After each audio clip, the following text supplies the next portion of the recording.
After the revolution, the awesome and thrilling task of creating a new system of government, some of the best minds of the day come together. They're drafting a new government in Philadelphia. It's done in secrecy, absolute secrecy. They have armed guards around there. Since they wanted to conduct debates in secret, they closed the windows. It was summertime, and they wore wool clothes. Can you imagine what it's like? There's all-out warfare. I mean, there's contested understandings and meanings of those documents. I mean, those anti-federalists did not buy into what was going on in Philadelphia, and they said that that was a group of 55 well-fed, well-wed men, slave owners, many of them, who had lost faith in the people and who were repudiating the principles of the American Revolution. Could a constitution be created that would hold a fragile new nation together? That challenge, today on a biography of America.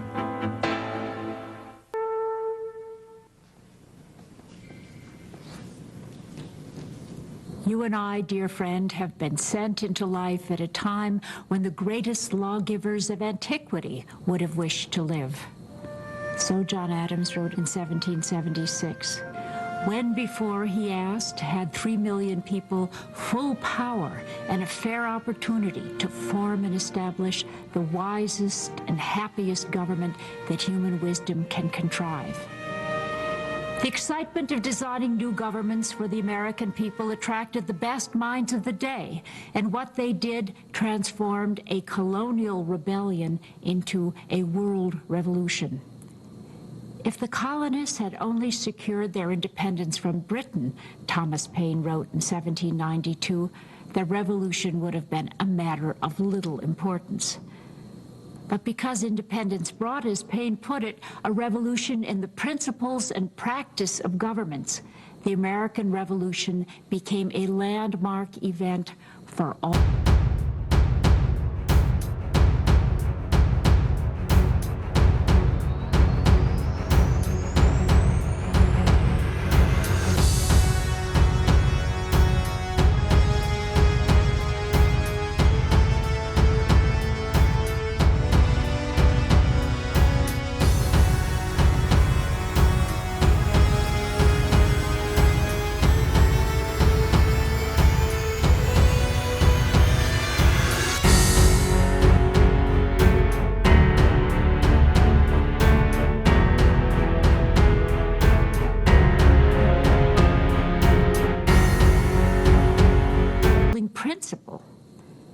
After independence, the northern states began dismantling their slave systems, which were at odds with the country's assertion that all men are created equal. That first emancipation not only made slavery a distinctly Southern institution, but produced a community of free blacks who became the nation's most ardent opponents of both slavery and racism. Meanwhile, women began questioning the assumption that they were naturally subordinate to men. The American economy also underwent a seismic transformation. When Britain excluded Americans from their old markets, they went out to find new ones. In China, for example, or the Trans-Appalachian West, to which settlers streamed in the 1780s.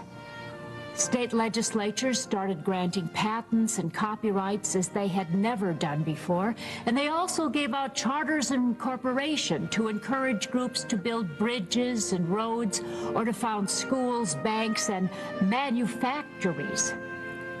It's not too much to say that the modern American economy has its roots in changes the Revolution brought. We instinctively appreciate those social and economic changes, in part because they remain part of our lives. We still argue about the meaning of equality. We still encourage individual enterprise. Government is another matter. The change Paine celebrated consisted in the founding of republics, governments without kings or hereditary rulers, in which all power came from the people. Today, republics are everywhere. They seem anything but revolutionary. The same is true of written constitutions, which first appeared during the American Revolution. It takes imagination to go back to a time when most of the world's people were governed by kings or other hereditary rulers, a time when no republics in Paine's sense existed, and to found one seemed a chancy gamble at best. There were, of course, republics in history. In ancient Rome, for example, but they had disappeared. That was the trouble with republics. They had a nasty way of failing. If the people ruled, the line went, who will be ruled? Republics produced anarchy. Then the people turned to a strong ruler to restore order, a Caesar, for example, or, in a later time, a Napoleon. If the founding of a modern republic was revolutionary in the 18th century, the founding of a federal republic, that is, a substantive government that incorporated a large number of smaller states, was more so. It was to do what had never been done before. And again, the issue was survival. Could a federal republic last any reasonable length of time? After 200 years of Republican constitutional government, the answer seems obvious, but it wasn't at first. In fact, the whole experiment, and that's how the founders regarded the American Republic, almost failed time and again. How did the Republic begin? Almost inadvertently in the course of the independence movement. Under the revolution principles that the colonists honored, resistance to an established government had to involve the body of the people. As a result, all the resistance organizations, the Sons of Liberty, for example, and the non-importation associations, tried to build broad bases of support. That, in fact, was the genius of Boston Samuel Adams. He devised committees of correspondence that carried news of British actions to colonists in distant towns and drew them into the opposition movement. One colony after another followed his example. Gradually, these broad-based resistance organizations began exercising what were normally powers of government, keeping the peace, regulating trade, preventing price gouging when the supply of imports declined. After the war began, these ad hoc arrangements became insufficient. Early in 1776, both New Hampshire and South Carolina, whose royal governments had collapsed, established temporary new governments with written constitutions. They at first expected to go back to more conventional governments under the Crown once the conflict with Britain was settled. But then something unexpected happened. Self-government turned out to be better than the royal government. What everyone dreaded as the greatest misery, they now unexpectedly find their greatest advantage. So wrote a group of South Carolinians only 2 months after their new government went into effect. Carolinians could choose their governors from capable men among themselves, men who, unlike the governors sent by the Crown, knew the state well. Now 2 laws promoted the state's prosperity, not that of the mother country. Who would go back to Crown rule when they had experienced a government, as the state's Chief Justice put it, in every respect preferable? What began in South Carolina and New Hampshire became universal after the Continental Congress called on the states to suppress every kind of authority under the British Crown and asked those states that hadn't already done so to adopt new governments, putting all the powers of government under the authority of the people. By the end of 1776, 10 states had new constitutions. In 1777, New York and Georgia joined the list. That left Massachusetts, which in 1780 finally adopted the last and what many regarded as the best of the first American state constitutions.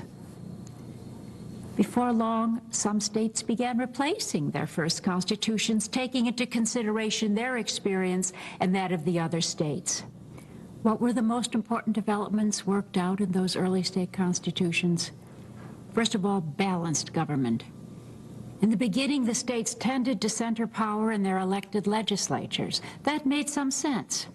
Before the Revolution, the only part of colonial government that was everywhere elected and so answerable to the people was the lower house of the legislature, or the assembly. So Americans naturally trusted the assemblies most. From the start, however, John Adams said it was dangerous to give unchecked power to legislatures because they could oppress the people every bit as much as governors or kings. Thomas Jefferson agreed. He criticized Virginia's Constitution of 1776 because it put all the powers of government, legislative, executive, and judiciary, in the legislature. That concentration of power, he said, was precisely the definition of despotic government. Gradually, the Constitution separated and balanced the branches of government, and constitutions themselves began to look different. The earliest, Virginia's and Pennsylvania's, for example, just listed their many provisions one after another in a continuous numbered sequence. But the Massachusetts Constitution, which John Adams drafted, was divided into articles. The first was on the legislature, the second on the executive, and the third on the judiciary. Sound familiar? You might say it's just like the federal Constitution, except that the Massachusetts Constitution came first. The states also found a way of making constitutions different and more fundamental than ordinary laws. Elected legislatures adopted the earliest constitutions and then felt free to change or ignore them whenever they liked. How could the Americans create constitutions that even legislatures had to obey? Massachusetts again came up with the answer, and interestingly enough, it didn't come from men like Adams so much as ordinary people in rural towns like Concord or Pittsfield. There, the Constitution was written not by the legislature, but by something new, a specially elected constitutional convention. Then the convention sent its draft back to the people for ratification. The Massachusetts Constitution of 1780 was therefore a direct act of legislation by the sovereign people. Its text made that clear. We, the people of Massachusetts, it said, do agree upon, ordain, and establish the following Declaration of Rights and frame of government as the Constitution of the Commonwealth of Massachusetts. Again, does that sound familiar? The federal Constitution, of course, also begins, we the people. The Constitution of 1787 did not, however, emerge automatically from state precedents. A nation that had just spilled its blood breaking away from one central government was not ready to go out and establish another strong central government 5 minutes later. First, it adopted Articles of Confederation, which were a clear step forward when Congress first sent them to the states for adoption. They formally bound the states together in a perpetual union and made a good stab at dividing responsibilities between the states and Congress. The Articles of Confederation, however, put all power in one elected assembly. The Articles did not allow Congress to raise taxes or lay duties on trade. That meant it couldn't retaliate when other countries closed their markets to American shippers. It couldn't stop states from violating the rights of creditors, nor could it help Massachusetts in 1786, when the state's hard money policies caused the debtor uprising known as Shays' Rebellion. And meanwhile, Britain, which had never left its posts in the Northwest, was trying to make Vermont part of Canada. There was, in short, good reason to think the country was falling apart, which was very upsetting to men like Washington, who'd spent 8 hard years fighting for the United States. His old military adjutant, New York's Alexander Hamilton, or James Madison, a short, physically unimpressive Virginian, who was becoming perhaps the nation's greatest expert on constitutional design. The delegates who assembled at Philadelphia in May 1787 saw their job as nothing less than saving the Republic, and so saving the American Revolution from imminent failure. So Congress took up a plan submitted by the Virginia delegation and began creating a new federal government from scratch. The delegates agreed on many things. On some other issues, they disagreed violently. The convention almost broke up over representation. Finally, a compromise solved the impasse. The convention made so many compromises, in fact, that few delegates were entirely happy with the finished Constitution. Even Madison, who had helped design the original Virginia plan, confessed that he thought the Constitution had several fatal flaws. But like most other delegates, he took the closing advice of Benjamin Franklin that they doubt a little of their infallibility and work heartily and unanimously for the Constitution's ratification. The outcome was no sure thing. As soon as the people got a look at the proposed Constitution, critics came out loud and strong. Powerful men like Patrick Henry in Virginia insisted that the Constitution would create a consolidated government, destroying the states, and that it included no real checks on its own power. Some, like Richard Henry Lee, said the Constitution recreated everything the colonists had rejected in 1776, a strong central government with the power to tax. Worse yet, the Constitution had no Bill of Rights. 9 of the 13 states had to ratify before the Constitution went into effect.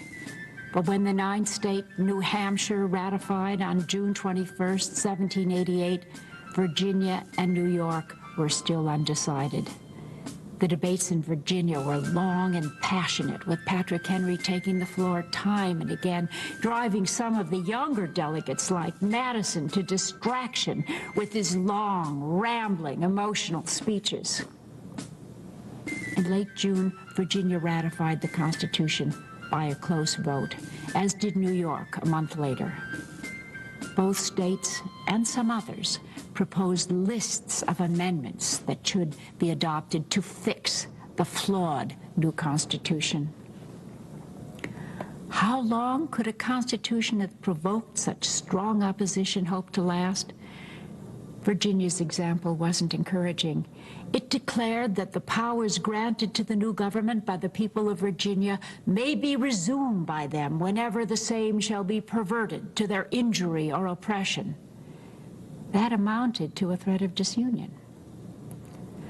On the other hand, George Washington agreed to serve as first president. He had presided over the Philadelphia Convention and threw his support behind the Constitution. No American commanded the trust and respect of his countrymen like Washington. They knew he could have been America's Caesar. There were some among the nation's military officers who, confronted with a fumbling government under the Articles of Confederation at the end of the war, would have made Washington king. He rejected any suggestion of that sort, resigned his command, and went home to his plantation, Mount Vernon. His willingness to serve the country once again gave the new government a good chance of succeeding. By the time he left office, Washington had reason to regret his decision. He and his administration had come under attack by a group that called itself Republicans because they were, as they saw it, trying to save the Republic from Federalist and pro-British subversives led by Alexander Hamilton, Washington's Secretary of the Treasury.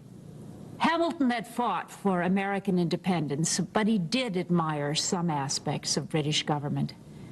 Nonetheless, he and other Federalists thought they were themselves struggling to save the Republic from wild-eyed demagogues like Thomas Jefferson, a leader of the Republicans. Tensions declined briefly after John Adams became president and Jefferson vice president. Those two men had been close allies in the struggle for independence, and their friendship deepened during the 1780s when they both served as representatives of the United States in Europe. Neither, in truth, had much love for Hamilton, but their friendship frayed as the country moved toward war with revolutionary France, a country to which Jefferson and the Republicans were deeply committed. As the Republicans' opposition to the Adams administration mounted, Federalists in Congress adopted a series of measures, the Alien and Sedition Acts, to repress what they understood as Republican sedition. That prompted Vice President Jefferson and his close ally, James Madison, to draft resolutions that the legislatures of Kentucky and Virginia adopted. Virginia denounced the Alien and Sedition Acts as efforts to establish a monarchy on the ruins of the Republic. Kentucky even spoke of state nullification of unconstitutional acts of Congress. Could the nation survive if individual states could decide which national laws they would obey and which they would disregard? The end of the war scare with France and Jefferson's election as president in 1800 seemed to end the crisis. In his inaugural address, Jefferson reached out to the opposition. "We are all Republicans," he said. "We are all Federalists." Fears for the nation declined until Jefferson's decision to purchase Louisiana led die-hard Federalists to call for New England's secession from the Union.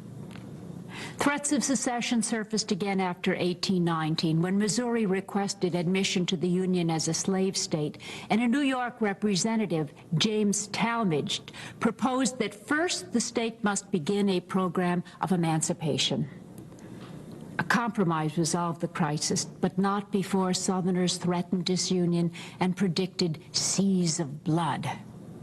Even Jefferson was pessimistic. If the problem of slavery emerged during the Missouri crisis as, in Jefferson's words, a fire bell in the night, it was not a problem that could be solved easily.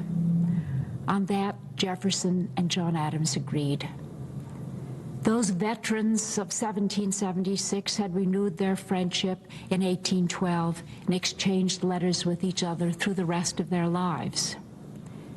They lived to see a great resurgence of nationalism after 1815.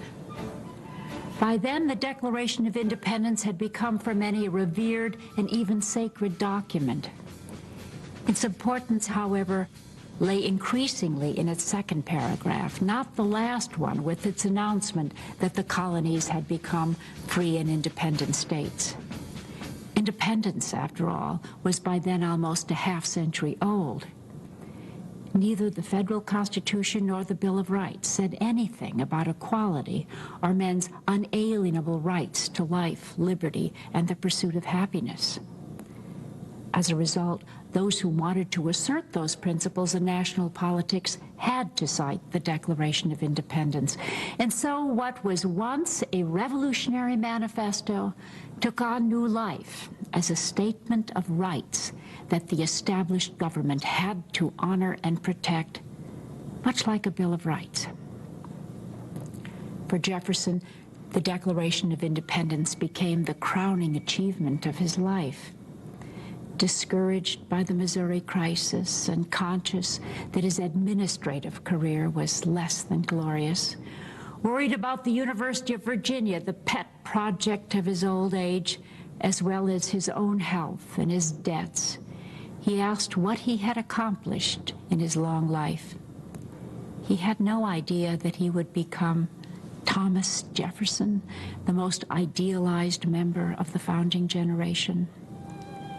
The inscription he proposed for his tomb began, "Here lies buried Thomas Jefferson, author of the Declaration of Independence." The pain he suffered while Congress edited his text was, it seems, forgotten. His death came at midday on July 4th, 1826, the 50th anniversary of the Declaration of Independence, as he wished. In bouts of consciousness, he had asked his family, "Is it the 4th?" Later that day in Massachusetts, John Adams uttered his own last words, "Thomas Jefferson survives."